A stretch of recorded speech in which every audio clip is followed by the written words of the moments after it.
ముఖ్యమంత్రి జగన్మోహన్ రెడ్డి 4.5 సంవత్సరాల కాలంగా సీఎం అవ్వడానికి ముందు ఈ 4.5 సంవత్సరాల కాలంగా అతని నోటి నుంచి వచ్చే అతి తరచుగా వచ్చే అతి ముఖ్యమైన పదం ఏంటంటే నా ఆడబిడ్డలు నా అక్క చెల్లెములు.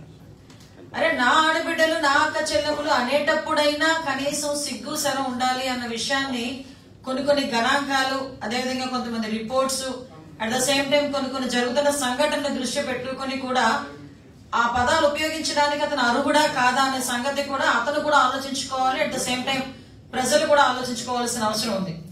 ఎందుకంటే సుమారుగా 4.5 సంవత్సరాల కాలంలో దగ్గర 1,48,578 కేసులు మహిళల మీద జరుగుతున్న అఘాయిత్యాల మీద గాని, మహిళలు అవమానిస్తున్న తీరు గాని, మహిళల మీద జరుగుతున్న దాడుల గురించి గాని, మహిళల మీద జరుగుతున్న హత్యల విషయంలో గాని ఈ 4.5 సంవత్సరాల కాలంలో దగ్గర జగన్మోహన్ రెడ్డి అతి ప్రియంగా పిలుచుకునే అక్క చెల్లెముల మీద, ఆడబిడ్డల మీద అతని చేతకానితనం వల్ల, అతని ధనదాహం వల్ల, అతని తాలూకా అంటే దాన్ని ఏమంటారంటే అవగాహన లేమి వల్ల 1,48,578 రికార్డ్ అయిన కేసులు. ఇవి నేను 4.5 సంవత్సరాల కాలంలో చెప్తున్నా. అంటే ఓవరాల్ గా యావరేజ్ చూసుకున్న సంవత్సరానికి దగ్గర 30 నుంచి 40 వేల వరకు కూడా కేసులు నమోదవుతున్నాయి. ఇది నమోదవుతున్న కేసులు. వీటితోని ఇవన్నీ కూడా ఎలా జరుగుతున్న నేపథ్యంలో టాప్ మోస్ట్ పొజిషన్ లో ఏపీ నుంచుతాను అని చెప్పి ఎలక్షన్ ముందు మాట్లాడిన వ్యక్తి మహిళల మీద జరుగుతున్న అఘాయిత్యాల్లో గాని, మహిళల తాలూకు మిస్సింగ్ విషయంలో గాని, బాలికల మిస్సింగ్ విషయంలో గాని నెంబర్ 1, 2 పొజిషన్ లో మాత్రం డెఫినెట్ గా ఉంచే పరిస్థితి ఈ రోజు ఒక సైకో జగన్మోహన్ రెడ్డి రాష్ట్రానికి దాపురించాడు అన్న సంగతి అయితే చాలా క్లియర్ గా చెప్పగలం. ఎందుకు దాపురించాడు అన్న పదం ఉపయోగించాల్సి వస్తుందంటే నిజంగా ఎంత దౌర్భాగ్యమైన పరిస్థితులు ఈ రోజు రాష్ట్రంలో నిన్న ఆడబిడ్డలు ఎదుర్కొంటున్నారు. అతని వివర్షంలోనే మనం వెళ్దాం. ఇదే అక్క చెల్లెములు, ఇదే ఆడబిడ్డలు ఎంత దారుణమైన పరిస్థితులు ఎదుర్కొంటున్నారంటే ఈ రోజు ఒక టూరిజం డెస్టినేషన్ రాబోయే కాలంలో ఈ రోజు వచ్చేస్తాను పెట్టి బేడ పట్టుకుని, రేపు వచ్చేస్తాను పెట్టి బేడ పట్టుకొని అని చెప్పి పెట్టి బేడ రెడీగా పెట్టుకుని ఏదో ఫ్లైట్లు దొరక ఇంట్లో కూర్చున్నట్టుగా కూర్చున్న వైజాగ్ రాజధాని ప్రాంతానికి నేను వచ్చేస్తాను అని చెప్పి మాట్లాడుతున్న ఇదే ముఖ్యమంత్రి, టూరిజం డెస్టినేషన్ అని చెప్పి ప్రగల్భాలు పలికే ఇదే ముఖ్యమంత్రి ఈ రోజు వైజాగ్ లో పొట్ట చేత పట్టుకుని పక్క రాష్ట్రం నుంచి మన రాష్ట్రానికి వలస వచ్చిన ఒక కుటుంబాన్ని రక్షించాలనే పరిస్థితి. దారుణమైన సిచ్యువేషన్స్ ఈరోజు ఒక 17 ఏళ్ల దళిత బాలిక, ఒరిస్సాకు చెందిన దళిత బాలిక మీద 11 మంది గ్యాంగ్ రేప్ జరిగితే పరిస్థితి ఎలా ఉందిరా అంటే పోలీసులు ఇన్ఫర్మేషన్ ఇవ్వరు, తల్లిదండ్రుల్ని కలవనివ్వటానికి కనీసం ప్రయత్నం చేసినా కూడా వాళ్ళని కనిపించనివ్వరు. ఇప్పటికీ ఆ ఆడబిడ్డ ఎక్కడుందో ఎవరికి తెలియదు.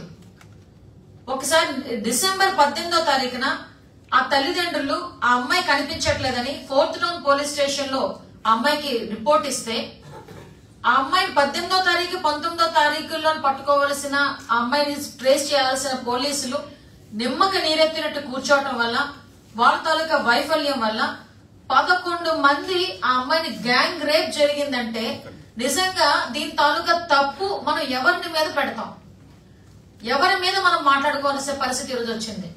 దీనికి బాధ్యత గవర్నమెంట్ తీసుకుంటుందా, పోలీస్ వ్యవస్థ తీసుకుంటుందా, నా అక్క చెల్లెములు నా ఆడబిడ్డలు అని చెప్పి ప్రగల్భాలు పలికే ముఖ్యమంత్రి తీసుకుంటాడా?